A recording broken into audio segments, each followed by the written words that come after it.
Dusty's last stand. The pickup churned the gravel, halting before the weathered porch.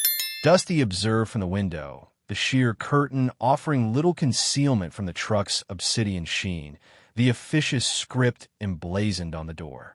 A cold certainty settled within him. He saw no reason to meet the man halfway. Let him trek across the yard. Let the dust coat his expensive shoes, the sun scorch his pampered scalp. Let him glimpse, however briefly, the enormity of what he was about to do. The bank man, a fresh-faced kid barely out of his teens, straightened his tie, offering a practiced, joyless smile. "Mr. Miller?" Dusty responded with a non-committal grunt. "I'm from Farmers Trust. I have some documentation." He extended a manila envelope, its pristine corners a stark contrast to the ruin that surrounded Dusty. He accepted it, the paper gritty against his work-roughened hands. No need to read it. He knew the litany. Foreclosure. Eviction notice. 30 days to vacate. 30 days. The words tasted like lie. The representative shuffled his feet. "Standard procedure, Mr. Miller. We've extended the loan as far as is feasible." Extended. A harsh, cracked laugh escaped Dusty. "You suck me dry, son. Every last drop." The young man's smile wavered, vanishing entirely. "The bank is simply safeguarding its investment." "Investment." Dusty spat, the spittle disappearing into the arid soil. "This is my life, boy. My family's heritage. Wiped out. Just like that." He snapped his fingers, the faint sound lost in the vast, unforgiving expanse. The representative cleared his throat, a nervous tick. "I appreciate this is difficult, Mr. Miller, but my hands are tied." He edged backward, seeking the sanctuary of his gleaming vehicle. "Have a good one." Dusty watched him depart, the dust devils dancing behind the retreating truck like mocking spirits. He lingered there, the envelope a weight in his grasp, the silence punctuated only by the keening of a distant hawk. He shuffled toward the barn, the sun a hammer on his brow. He passed the vacant chicken coop, the rusting skeleton of a tractor, the pathetic remnants of last year's harvest. Everything screamed of neglect, of surrender. Inside, the barn offered a cool respite, the air thick with the comforting aroma of hay and horseflesh. Bess, his Palomino mare, offered a soft wicker, nudging his shoulder. A creature of burnished gold and gentle intelligence. His father's gift on his 16th birthday. The last vestige of his inheritance, the only thing of true worth remaining. He stroked her mane, the silken strands a balm against his calloused skin. "What's to become of us, girl?" he murmured, the words heavy with dread. He pictured the auction, the spectacle of her being paraded before a throng of strangers, their eyes cold and calculating. He envisioned her in another stable, a different life, severed from the only home she had known. The thought felt like a brand on his soul. He stepped out of the barn and headed towards the barren fields, the parched earth grinding beneath his worn boots. The land was desolate, the soil devoid of life. Years of relentless drought had bled the earth dry. He recalled his father, a man of quiet strength who had coaxed sustenance from this very ground. He remembered his grandfather, who had built this ranch from nothing, with sweat and unwavering determination. They had weathered hardships before, droughts, floods, economic ruin, yet they had always endured, always persevered. He knelt, letting the lifeless soil trickle through his fingers. It felt like powdered bone, like ashes, like finality. He remembered Miguel. The boy had ignited a spark, a fragile flicker of hope in the face of encroaching darkness. But hope alone wasn't enough. Hope couldn't settle debts. Hope couldn't stave off the bank's relentless advance. He rose, the sun scorching his flesh. He had to act. He couldn't passively witness the disintegration of everything he held dear. Bess resurfaced in his thoughts. He could fetch a handsome price for her, enough to forestall the inevitable for a little while longer, maybe enough to sow a new crop, to gamble on another harvest. But selling her was akin to selling a piece of himself, a piece of his father's legacy, a piece of his very essence. He ambled back toward the house, his shoulders stooped, his spirit crushed. He spotted the foreclosure notice on the porch, the pallid paper a stark proclamation of his defeat. He snatched it up, crushing in his hand. He refused to yield. Not yet. He owed it to his lineage, to himself. And perhaps he owed it to the quiet boy who had reawakened something within him, a reminder of what it meant to struggle. He entered the house, the screen door slamming shut with a defiant crack. The house stood in silence, haunted by echoes of the past. He sought out the kitchen, retrieved a bottle of whiskey from beneath the sink, and took a long, searing swallow.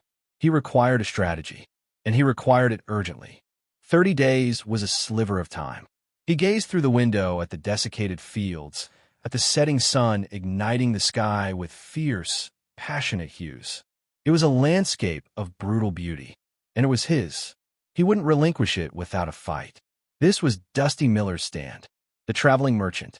A dust devil pirouette across the arid fields, a cruel jest at the rain's prolonged absence. Dusty followed its capricious dance until it dissolved into the implacable blue expanse overhead, the same sky that had scorched his aspirations to a fragile husk. Crouched beside the dilapidated fence, pliers hanging uselessly from a weathered hand, he registered the jouncing approach of a wagon. He straightened, shielding his eyes. The wagon, a cobbled-together conveyance with a sun-bleached, patched canvas, was drawn by a mismatched team whose dejection mirrored his own. The driver, a sinewy individual sporting a drooping handlebar mustache, halted the horses with a practiced hand. "Howdy," he called, his voice carrying the weight of the land. "Name's Jedstone. Just passing through. Thought I'd inquire if you had any need of, well, anything." He waved toward the motley assortment overflowing the wagon bed. Corroded implements, threadbare blankets, glass jars filled with suspect concoctions. Dusty regarded the offering with suspicion. "Don't reckon I do," he replied, his voice raspy from disuse and disappointment.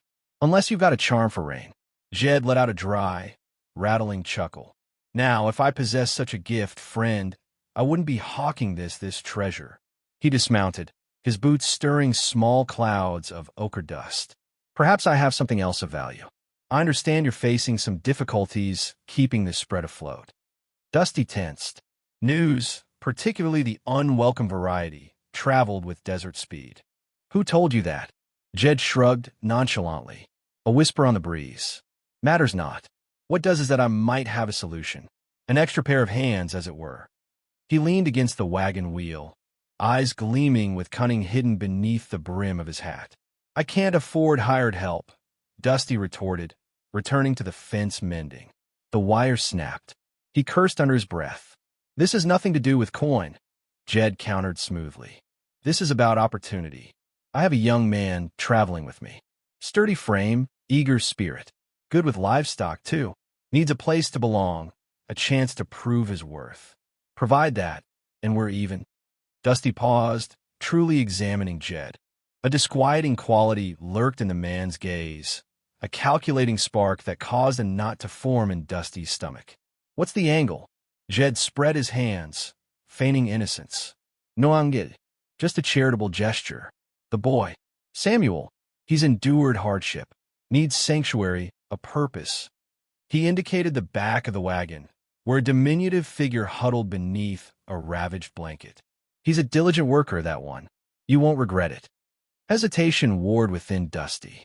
He glimpsed a face peering from under the blanket, a face too young, gaunt, filled with apprehension.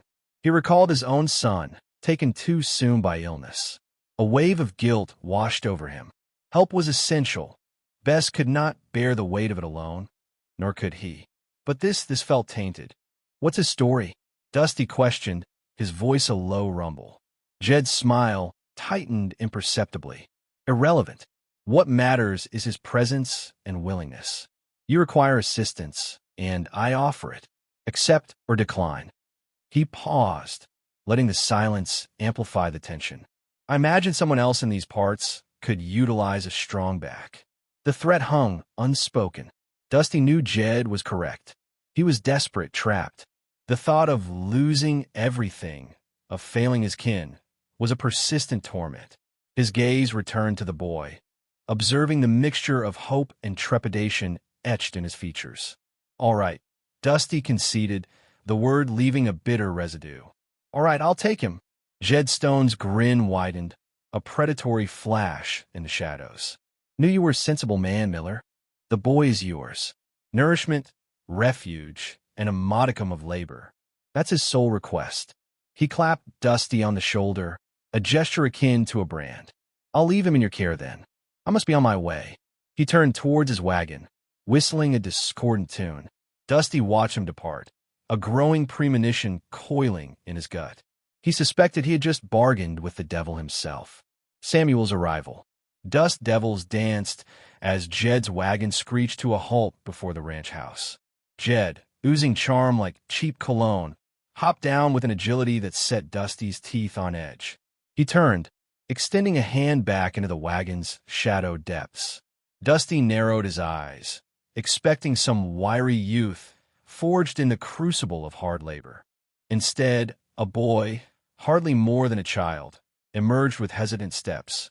He was a wisp of a thing, nearly lost in the folds of a patched and too large shirt. His shadowed eyes, enormous and apprehensive, swept the yard, taking in the crumbling structures and the drought-stricken fields. A wave of nausea roiled in Dusty's stomach. 12. He'd envisioned someone older, sturdier, more capable. Jed had conveniently omitted his age, only mentioning a young hand.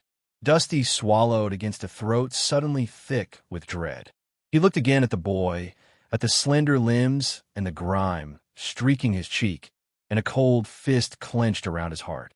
"Dusty, meet Samuel," Jed announced, thumping the boy's shoulder with a force that made the child wince. "Samuel Rodriguez. Good kid, strong as an ox for his age, and keen to learn." "Right, Samuel." Samuel mumbled a reply lost to the wind, his gaze riveted to the dusty ground. He clutched a small, worn bundle. Dusty mustered a smile that felt more like a flinch. "Welcome to Miller Ranch, Samuel." He offered a calloused hand. After a moment of hesitation, Samuel took it tentatively. His hand was surprisingly warm, small as a bird's wing. "Well, I'll leave you two to get acquainted," Jed called, already clambering back onto the buckboard. "You look after him, Dusty. He's a solid investment." He offered a wink that sent a shiver down Dusty's spine. The wagon wheels bit into the earth, leaving Samuel and Dusty marooned in a swirling cloud of dust. Silence stretched, thick and heavy as a summer afternoon. Dusty cleared his throat, the sound amplified in the stillness. "Come on, let's get you settled." He jerked his chin toward the bunkhouse, a small, time-beaten structure a short walk away. As they ambled over, Dusty kept stealing glances at Samuel, whose eyes continued their survey of the landscape with mingled fear and fascination. Dusty struggled to reconcile the reality of this frail child with the image of the robust worker he had so desperately craved. He'd been a fool, plain and simple, his judgment clouded by the cracked earth and the specter of ruin. He'd made a bargain with the devil, and now the reckoning was at hand. The bunkhouse was cramped and sparsely appointed. Twin cots stood against one wall, separated by a wobbly table. A lone bulb dangled from the ceiling, casting a stark glare on the dusty interior, which smelled of aged wood and stale perspiration. "This'll be your place," Dusty said, nodding toward one of the bunks. "Ain't much, but it's dry and keeps the wind out." Samuel nodded mutely, his expression a closed book. He placed his bundle gingerly on the cot, carefully unwrapping the cloth to reveal a small, hand-carved wooden horse. He gripped it tightly. Dusty watched him, stung by a sharp pang of compassion. This boy, uprooted from everything familiar, cast adrift in an alien world. What in God's name had he been thinking? "There's a wash basin and a pitcher of water just outside," Dusty added, tried to inject a note of warmth into his voice. "Supper's at 6. I'll show you the lay of the land after that." Samuel finally looked up, his gaze meeting Dusty's. There was a raw vulnerability in those dark eyes that twisted something deep inside Dusty. "Thank you, sir," he whispered, his voice barely audible. Dusty turned away, unable to hold that gaze any longer. "Just call me Dusty," he mumbled, retreating from the bunkhouse and leaving Samuel alone with his carved horse. He leaned against the porch railing, the setting sun painting long, desolate shadows across the parched fields. The air hung stagnant, heavy with the promise of another sweltering day. He squeezed his eyes shut, Samuel's face seared into his memory. He'd blundered, catastrophically, but now he would bear the weight of it. He had to shelter this boy, not just from the unforgiving realities of the ranch, but from his own twisted desires. A helping hand. Dusty watched Samuel from the corner of his eye, a knot of anxiety tightening in his gut.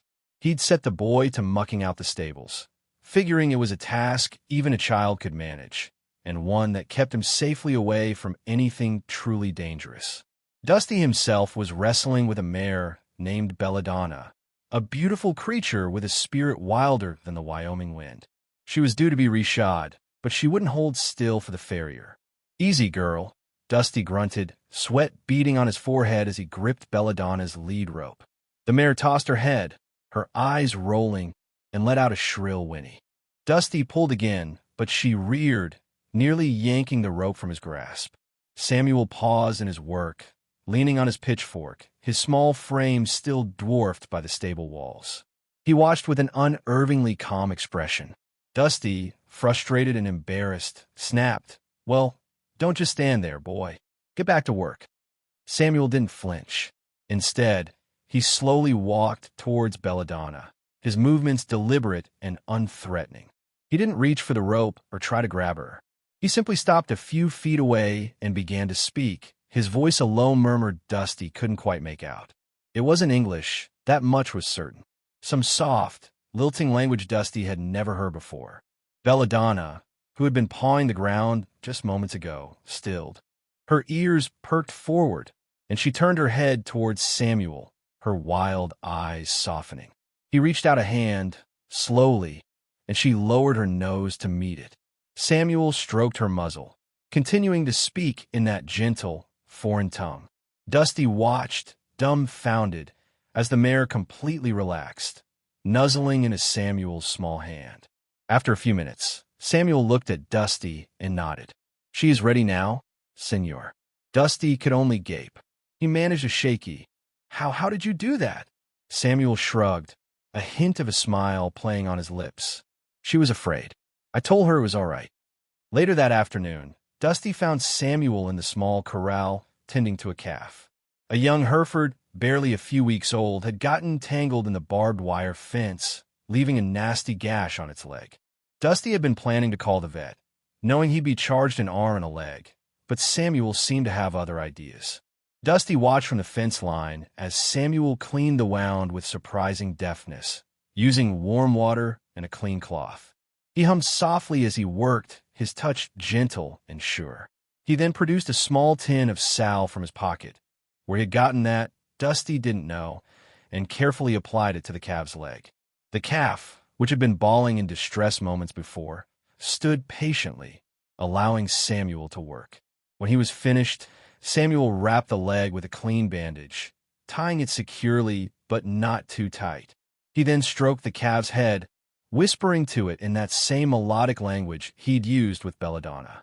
The calf nudged against him, seemingly soothed by his presence. Dusty walked into the corral, his boots crunching on the dry earth. "Where'd you learn to do that?" he asked, his voice softer than he intended. Samuel looked up, startled. "My abuela, she was a curandera. She knew the ways of healing." Dusty nodded slowly, impressed despite himself. He'd expected a weak, helpless boy, but Samuel possessed a quiet competence that belied his small size. "Looks like you did a good job. Better than I could have done." Samuel simply nodded, his eyes downcast. As the sun began to dip below the horizon, casting long shadows across the ranch, Dusty saw Samuel walking towards the pasture where Bess, Dusty's old quarter-horse mare, grazed. Bess was a gentle soul, but she was wary of strangers, a trait she developed after years of being ridden hard. Dusty watched as Samuel approached her slowly, cautiously. He held out his hand, palm up, offering her something. Dusty squinted, trying to see what it was. An apple, maybe? He couldn't tell. Bess hesitated for a moment, then stretched out her neck, sniffing Samuel's hand. She took whatever he was offering and munched contentedly. Samuel then began to whisper to her, his voice barely audible even to Dusty. Bess, in response, lowered her head and nuzzled Samuel's shoulder. She stood there, perfectly still, allowing Samuel to lean against her, his small body pressed against her warm flank. Dusty felt a strange pang in his chest, a mix of surprise and something akin to envy. He hadn't seen Bess that relaxed with anyone in years, not even himself. He turned away, heading back towards the house. He had a lot to think about. Maybe, just maybe, he hadn't made such a terrible mistake after all. Maybe this boy, this small, quiet boy with his strange language and his gentle touch, was exactly what the ranch, and perhaps even Dusty himself, needed.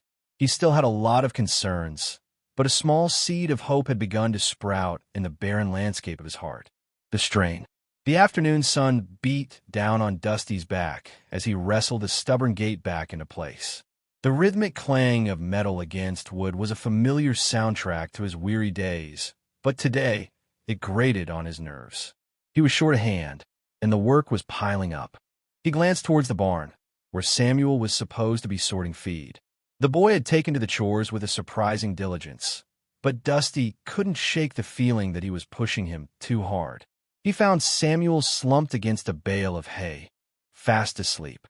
A battered plush coyote, missing an ear and half its stuffing, was clutched tightly in his small hands.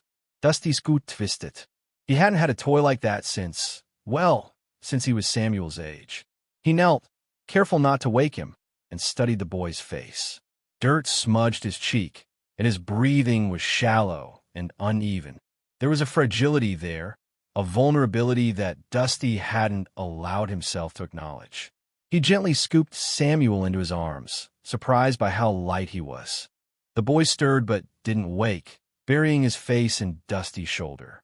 Dusty carried him to the small room off the kitchen that he'd grudgingly cleared out. He laid Samuel on the cot and pulled a thin blanket over him. As he turned to leave, he noticed the boy's hands. The skin was rough, calloused in places he wouldn't expect on a boy of 12. Lines of dirt were etched deep into the creases of his palms. They were the hands of someone who'd worked far too hard for far too long. The guilt clawed at Dusty's throat. He'd justified it to himself. Samuel was helping, he was learning, he was contributing. But looking at those hands, he knew he was just exploiting the boy's willingness. He was no better than the men who'd likely put him in that situation in the first place. The next few days were a blur of relentless work. The drought hadn't let up, and the cattle were restless. Dusty pushed himself harder than ever, trying to compensate for Samuel's labor.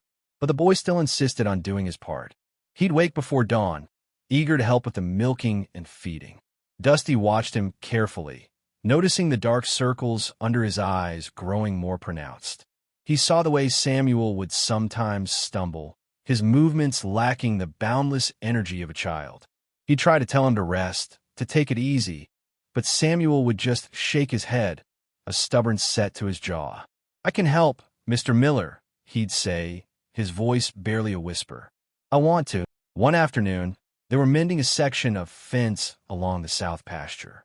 The wire was old and brittle, snapping easily. Samuel was holding one end taut while Dusty hammered in a new post. The sun was relentless, baking the dry earth. Sweat stung Dusty's eyes. He wiped it away with the back of his hand, feeling the grit and grime. Samuel was quiet, unusually so. Dusty glanced at him, concerned. The boy's face was pale, and his brow was furrowed in concentration. He was holding the wire a little too tightly, his knuckles white. "Samuel, why don't you go get some water?" Dusty said, his voice rough but laced with concern. Samuel didn't respond immediately. He blinked, as if waking from a dream. "Just a little more, Mr. Miller," he mumbled. Then it happened. Samuel missed a step, his foot catching on a loose rock. He stumbled forward, the sharp end of the wire slicing across his knee. He cried out, a sharp, involuntary sound, and dropped the wire. Dusty swore and dropped the hammer. He was at Samuel's side in an instant, examining the wound. It wasn't deep, but it was bleeding freely. Samuel's face was contorted in pain, and tears welled in his eyes. "Damn it, Samuel," Dusty said, the harshness in his voice laced with worry. He ripped a piece of cloth from his shirt and pressed it against the cut. "Hold this tight." He lifted Samuel, ignoring the boy's protests, and carried him back to the ranch house. As he cleaned the wound and bandaged it, he could feel Samuel trembling. "I'm sorry, Mr. Miller," Samuel whispered, his voice thick with tears. "I messed up." Dusty sighed. He looked at the boy, at his tear-streaked face and his trembling hands, and the guilt washed over him again, stronger than before. He'd promised himself he'd take care of Samuel, but all he'd done was push him too hard. He was failing him. "It's okay, Samuel," he said, his voice softer this time. "It's just a scratch. You didn't mess up anything." But he knew, deep down, that he was lying. The scratch on Samuel's knee was just a symptom of a deeper problem. The strain was showing, and Dusty didn't know how much longer the boy could bear it. The storm. The air tasted like ozone and dirt. The sky, moments ago a faded blue, had curdled into a bruised purple. A low growl emanated from the horizon, not of thunder yet, but of something older, something primal. Dusty squinted, the wind whipping strands of gray hair across his face. He smelled it too, the metallic tang of impending rain, heavier than any he'd felt this season. "Samuel, get your rear in gear. We got a storm brewing that'll peel the paint off the barn." Samuel emerged from the bunkhouse, his face pale, eyes wide. He didn't need to be told twice. He'd seen storms before, down south. Storms that flooded fields and ripped roofs off houses. "Cattle, Dusty," Samuel yelled over the rising wind. "Damn right, cattle. And everything else that ain't nailed down. Let's move." Dusty grabbed a coil of rope from the porch, and they both raced towards the pasture. The cattle, usually placidly grazing, were restless, milling about with nervous energy. They lowed mournfully, sensing the shift in the atmosphere. "Heads up," Dusty shouted, tossing Samuel the rope. "Get behind him. Keep him moving toward the south field. I'll open the gate." Samuel, surprisingly agile, weaved through the herd, gently urging them forward. He didn't yell or wave his arms like Dusty sometimes did. He just moved. The cattle seemed to respond to some unspoken communication, their pace quickening as they headed toward the distant gate. Dusty wrestled with the rusted latch, cursing under his breath. The wind fought him, rattling the gate and threatening to slam it shut on his fingers. Finally, with a groan of protesting metal, the gate swung open. "Get him through," he bellowed, waving his arms. The cattle surged forward, a brown mass driven by instinct and Samuel's quiet guidance. Dusty watched them go, a knot of anxiety tightening in his chest. He hated storms. They were unpredictable, destructive, a reminder of how little control he truly had. As the last of the cattle lumbered into the south field, a blinding flash of lightning split the sky, followed by an ear-splitting crack of thunder that shook the ground. Rain began to fall, fat, heavy drops that splattered against their faces. "Bon!" Dusty yelled, grabbing Samuel's arm. "We got to secure the barn." They ran back towards the ranch house, the wind tearing at their clothes. The sky was now a swirling vortex of black clouds, punctuated by flashes of lightning. The rain intensified, turning the ground into a slick, muddy mess. They reached the barn, its weathered wood groaning under the assault of the wind. Dusty threw open the heavy doors, the hinges screaming in protest. "Secure the hay bales," he shouted. "Make sure the chickens are inside."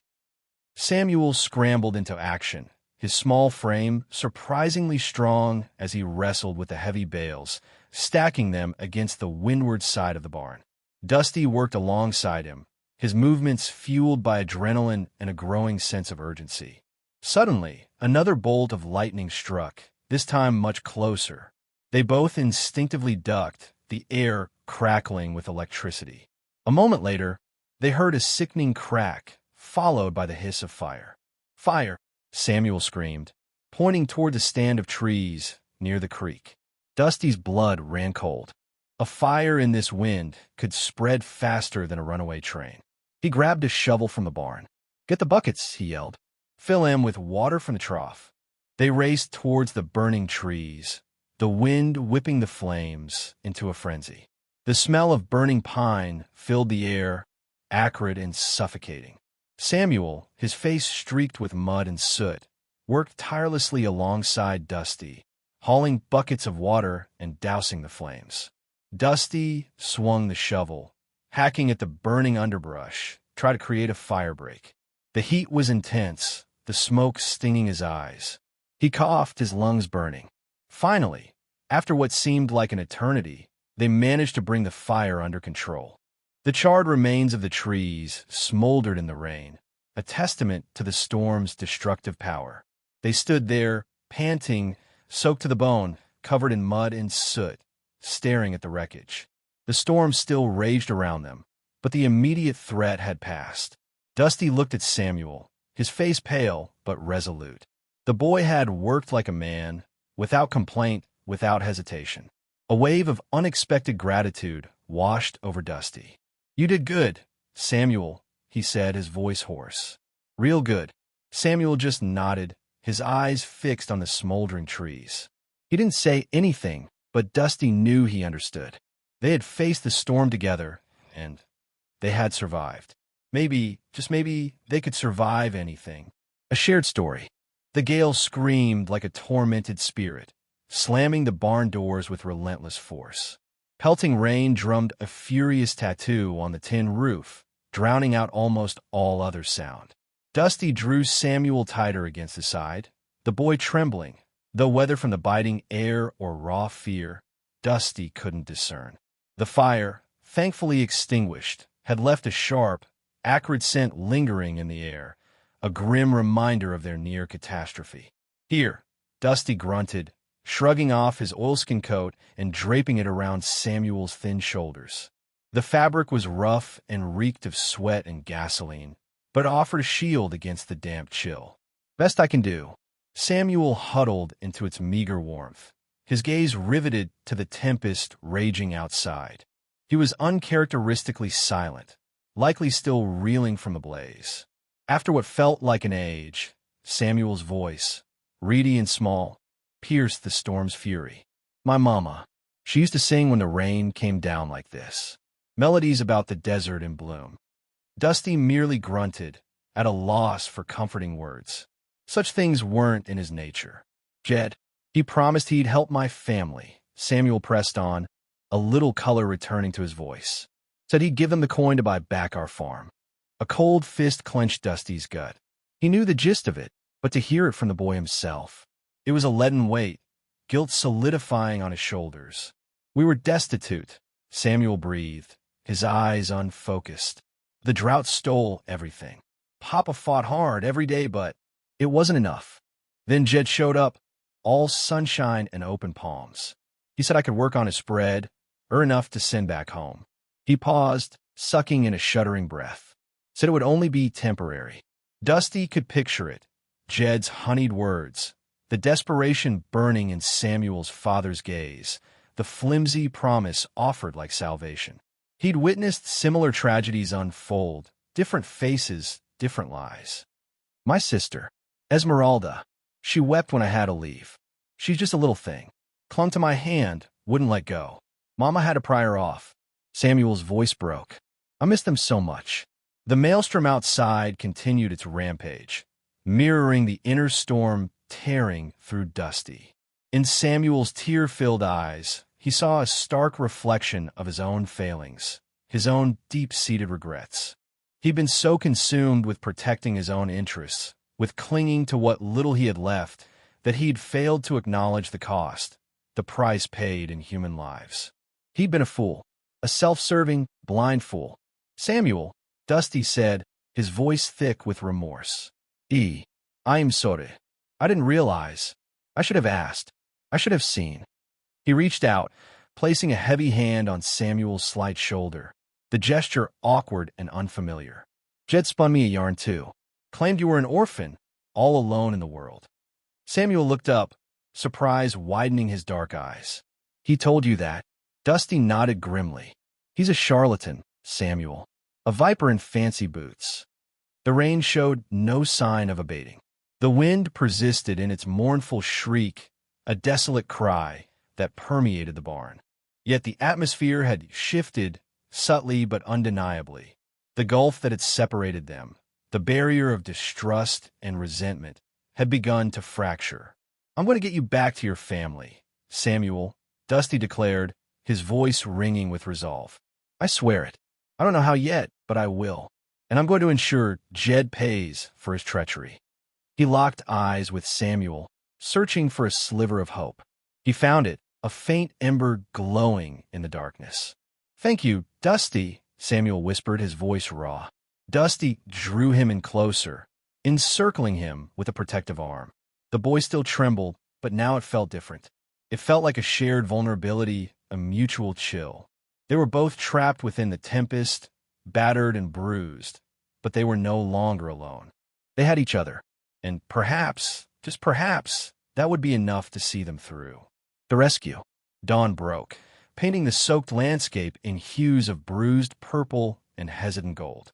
The storm had moved on, leaving behind a trail of destruction and a heavy, oppressive silence. Dusty emerged from the bunkhouse, his joints protesting with every movement. Samuel was already outside, his gaze sweeping the muddied fields. "Anything missing?" Dusty asked, his voice raspy. Samuel pointed towards the south pasture. "Tracks. A lot of them, heading toward the ravine." Dusty's scoot clenched. The ravine was treacherous, a jagged scar on the land. "Let's go see." They saddled their horses, the leather creaking in the morning chill. The tracks were clear, deep gouges in the soft earth left by panicked hooves. As they neared the ravine, the air grew heavy with the stench of damp earth and fear. "Easy now," Dusty cautioned, dismounting. He peered over the edge. The ravine floor was a jumble of rocks and tangled brush, slick with rainwater. And there, amidst the chaos, was one of his Herefords, its leg twisted at an unnatural angle. "She's hurt bad," Samuel said softly, his voice barely a whisper. He knelt, picking up a handful of earth and letting it sift through his fingers. "Scared too." Dusty cursed under his breath. "Getting her out would be a challenge, a damn dangerous one. We need to get a rope down there, and something to brace her leg." He rummaged in his saddlebags, pulling out a length of thick rope. Samuel, meanwhile, had found a couple of sturdy branches. "These might work," he said, offering them to Dusty. Dusty secured the rope to a stout tree, testing its strength. "All right, I'm going down. You stay here and keep an eye on things." Samuel shook his head. "I can help. I know how to talk to her, calm her down." Dusty hesitated. He didn't want to risk the boy, but he knew Samuel had a way with animals. He'd seen it before. "All right, but you stay close to me, and do exactly as I say." Dusty carefully rappelled down the steep embankment, the loose earth crumbling beneath his boots. When he reached the bottom, he saw the cow's eyes were wide with terror. Her breathing was ragged, and she shifted uneasily, testing her injured leg. "Easy, girl," Samuel said softly, his voice a soothing balm in the tense air. He approached the cow slowly, his hand outstretched. "It's all right. We're here to help." Dusty was amazed. Samuel's presence seemed to have a calming effect.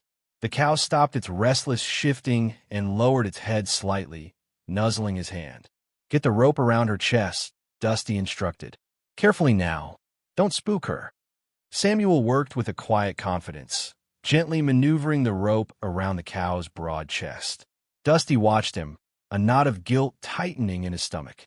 This boy, who had every reason to be angry and resentful, was helping him save one of his cows.